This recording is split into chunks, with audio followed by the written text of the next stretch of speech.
And welcome back. We are going to do 13.2 application problem, which is what we're calling EmployER payroll. As we look at EmployER payroll, on the last video we kind of did the instructions. We got to deal with 4 bits of information. We got to deal with the withholding of Social Security and Medicare, which is going to match the exact amount of money that has been taken out of our employee's paycheck. Half of it comes from the employee, half of it comes from the employer. So I could, in theory, go backwards to the payroll register or the cash payment entry and look and say, hey, here's my Social Security number right there. That's the amount that I took out of my employee's paychecks, and there's the amount I took out in Medicare. And I can just go find those numbers and do them again in the general journal because this is me holding on to more taxes. You've often heard me say that you're more expensive than the dollar per hour that you're earning from your employer. Okay? So if you have that information, if you have the cash payment journal, you can just go look at those numbers, pull them over into the general journal and say, yep, there's my social and my Medicare.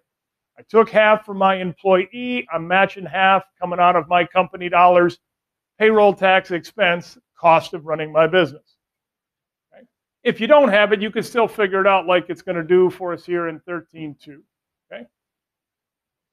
Medicare is every dollar, right? Every dollar is going to earn or have Medicare taken out of it. Social Security is going to be 6.2% from $1 through approximately $130,000 of earnings per year.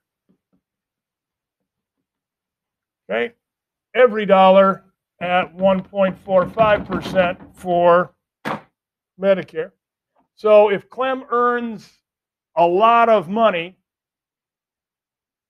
once I've paid in, quote unquote, my fair share, then I don't have to worry about having Social Security tax. But that happens every year. Every January 1, we restart that number with the accumulated earnings record. Now I look at my unemployments.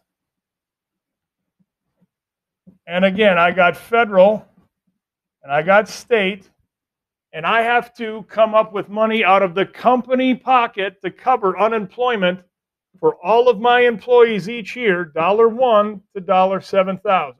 Now again, this is a 10-year-old textbook. These numbers are probably higher, but right now we're just going to go with this $7,000, right? And the tax rates are 0.8%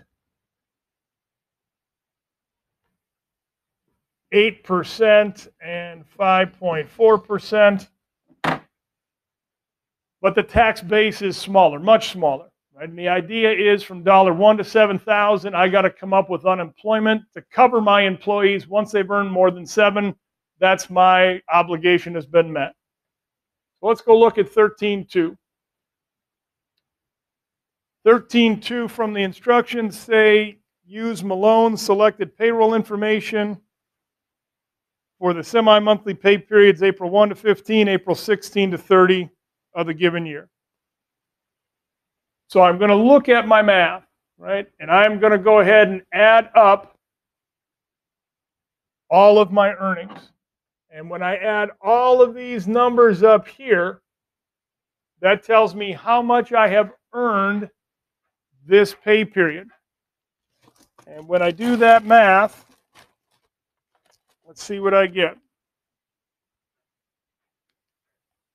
810 plus 945 plus 1250 plus 620 plus 760 plus 1150. All right. I have $5,535 in earnings this pay period. Right? As I look at my assignment here,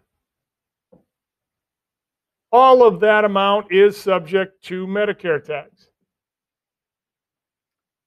As I look at the accumulated earnings, none of these numbers are above $130,000. So that means every bit of that $5,500 is subject to Social Security tax, right? tax that I have to come up with out of my pocket to cover my employees.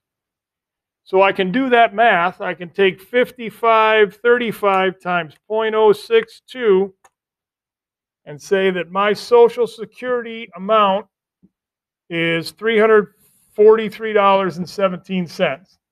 Now, it's a lot easier just to go look at the payroll register and find that number and match it up, but I don't have that option. Right?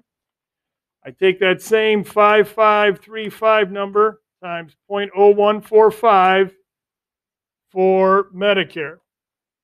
Right? 5535 times 0.0145, $80.26. Now, again, you round a penny here or there. We're not going to get super worked up over the pennies. So if you do not match exactly to the answer key that I have in the textbook, don't panic. So we figured out how much we have to match from an employer standpoint of Social Security tax payable and Medicare tax payable. Now we got to deal with the unemployments. We look at the dollar amount and say, here's my accumulated earnings. And in theory, I would just go page by page and look at each employee's accumulated earnings every single time and say, hey, are they over $7,000? Have I met my obligation yet? Not yet, they haven't. Is this pay period going to put them over $7,000? No, it's not going to put them over $7,000. So this whole earnings amount is going to be subject to unemployment taxes. Is Beth, has she earned more than 7? Nope. Adding this new round of employee earnings, is that going to put her over 7? Nope. So this whole $945 is subject for unemployment taxes that come out of the company check, not out of the employee check, out of the company check. Now we get to Teresa.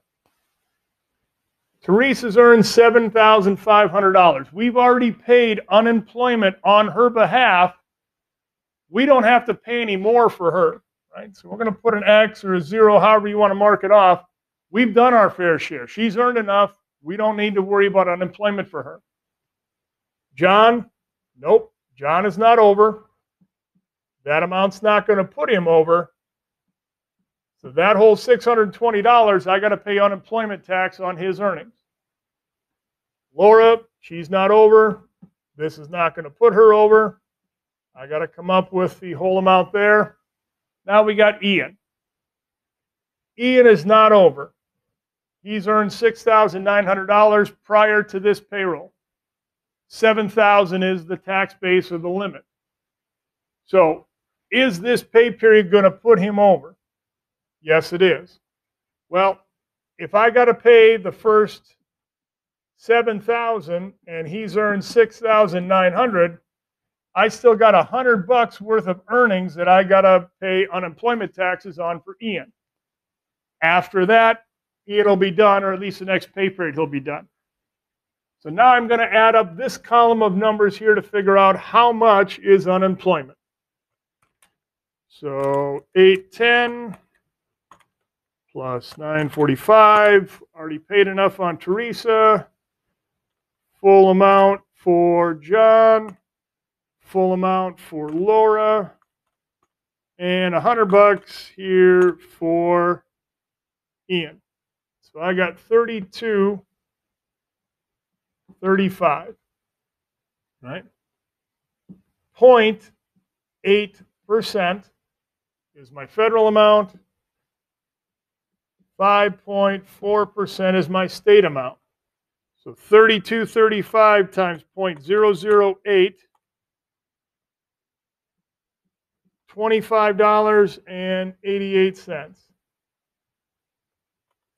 Come back, 3235 times 0.054, $174.69.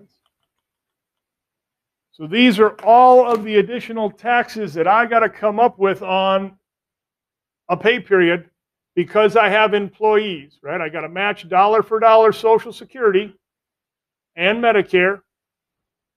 I have to come up with unemployment.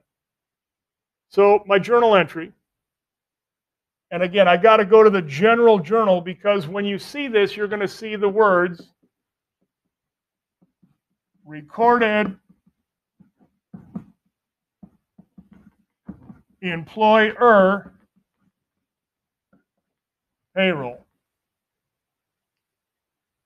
So in the general journal, and I'll get to the date later, my first account is payroll tax expense, right? Not the same number as salary expense, because salary expense is making my people work for me. This is me having to cover taxes above and beyond that. So I got payroll tax expense. That payroll tax expense is going to be a combination of all four of those numbers. So if I add those up, I go 343.17 plus 80.26 plus 25.88 plus 174.69. My math is right. I got to come up with $624 extra dollars. Oh, 8:07, time to go. Just kidding. Time to get here. So $624 is how much I have to come up with for Social Security tax payable, Medicare tax payable, unemployment tax payable from the federal government, and unemployment tax payable from the state level of government.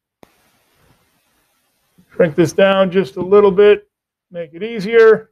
So I have $343.17 in social, $80.26 in Medicare, $25.88 in unemployment federal, $174.69 in unemployment state. Let's look at a cleaner version here.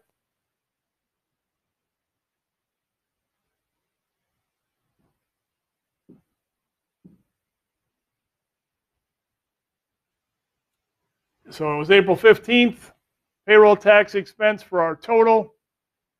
All of our numbers in just a little cleaner set. We're going to move on. And again, you guys can always hit the pause button as we're watching these videos. How do I finish up? Well, this was my accumulated earnings at my last transaction. Well, I added this amount of earnings now, so that's how I got this new $56.70. And the process just starts over, right? Are they over 7? If they're not over 7, will that put them over 7? How much of their earnings is subject to unemployment tax? Right? Here, our next person, Beth, looks like she's close, so she's not going to need the full pay amount. She's only going to need $385. Laura's already over. Next two are fully subject, and this one's already over, so nothing there. So these numbers will eventually, from an unemployment standpoint, go down. So that is 13.2 employer payroll doing the application problem.